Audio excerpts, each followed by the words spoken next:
ওপেনিংয়ে তানজিদ তামিম এবং সাইফ হাসানি থাকবেন নাকি আসবে কোনো পরিবর্তন? মিডল অর্ডারের জন্য প্রস্তুত তিন ব্যাটার। নিউজিল্যান্ডের বিপক্ষে দীর্ঘ 5 বছর পর টি-20 সিরিজ জিততে ব্যাটিং অর্ডার নিয়ে বড় পরিকল্পনা নিয়ে মাঠে নামছে টিম টাইগার্স।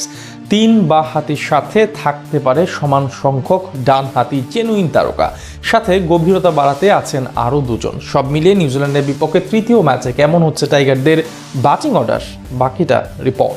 2021 সালে নিউজিল্যান্ডের বিপক্ষে যখন বাংলাদেশ টি-20 সিরিজ জিতেছিল তখন অধিনায়ক ছিলেন মাহমুদুল্লাহ রিয়াদ। সময়ের বদলে 5 বছর পর সেই নতুন করে আবারও ব্ল্যাক ক্যাপসদের হারিয়ে ট্রফি নিজেদের করার মঞ্চে দাঁড়িয়ে অধিনায়ক লিটন কুমার দাস। সময়ের এই বিবর্তনে পরিবর্তন এসেছে বাংলাদেশের ব্যাটিং অর্ডারেও। তেমনি তৃতীয় ম্যাচ অর্থাৎ অঘোষিত ফাইনালে এবার শক্তিশালী এবং বেশ গভীর ব্যাটিং অর্ডার নিয়েই মাঠে নামছে টিম টাইগার্স। যদিও প্রশ্ন আছে ওপেনিং পজিশন নিয়ে। ব্যাট হাতে ওডিআই সিরিজের মতোই প্রথম টি-20তে ব্যর্থ ছিলেন 2 তারকা সাইফ হাসান এবং তানজিদ তামিম। বিশেষ করে গেল এশিয়া কাপে দুর্দান্ত পারফরমেন্স করা সাইফ বিপিএল এর পর থেকে এখনো কোনো মনে রাখার মতো ইনিংস উপহার দিতে পারেননি।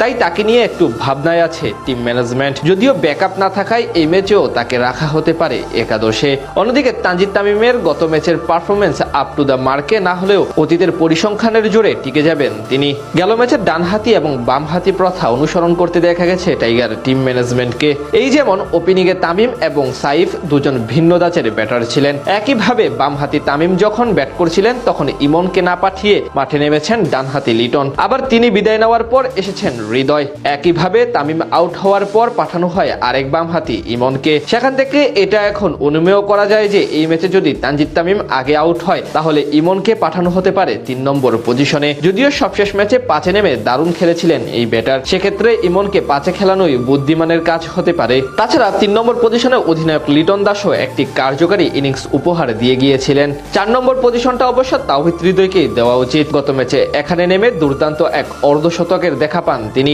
হয়েছিলেন ম্যাচ জয়ের নায়ক। ফিনিশার হিসেবে থাকবেন সবশেষ ম্যাচের আরেক হিরো শামীম হোসেন পাটোয়ারি। কিউই বোলারদের বিপক্ষে 3টি 4 ও 2টি ছক্কার সাহায্যে মাত্র 13 বলে 31 রানের কেমিউ ইনিংস খেলে ম্যাচ জয়ে প্রত্যক্ষ ভূমিকা রাখেন পাটোয়ারি। তাই সিরিজ জয়ের ক্ষেত্রেও তার কাছ থেকে ভালো কিছু প্রত্যাশা করছে বাংলাদেশ দল। সেখান থেকে তাদের কাজটা সহজ করার সক্ষমতা আছে শেখ মাহাদি হাসান এবং রিশাদ হোসেনের। টিমের প্রয়োজনে ব্যাট হাতেও এই দুজন জ্বলে ওঠার সামর্থ্য রাখেন। বিশেষ করে মাহাদি ঘরোয়া লিগে অলরাউন্ডার হিসেবেই নিজেকে পরিচয় দেন। এছাড়া তানজিম হাসান সাকিবের সাথে যদি একাদশে প্রথমবারের মতো ডাক পান আব্দুল গাফফার সাকলাইন, তাহলে এই দুইজনও বাড়তি সুবিধা দিতে পারবেন ব্যাটার হিসেবে। দলের ব্যাটিং অর্ডারের গভীরতা বাড়ানোর অপশনটাও ঠিকঠাক রেখেছে টাইগার টিম ম্যানেজমেন্ট। উপরে যেহেতু 5 জন জেনুইন ব্যাটসম্যান, তাই 2 জন অলরাউন্ডার হিসেবে ভূমিকা রেখে ফিনিশিংটা ভালো করতে পারবেন। সব মিলিয়ে এমন ভারসাম্যপূর্ণ একটি ব্যাটিং অর্ডার নিয়েই নিউজিল্যান্ডকে দীর্ঘ 5 বছর পর টি-20 সিরিজ হারাতে মাঠে নামতে পারে টিম টাইগার্স।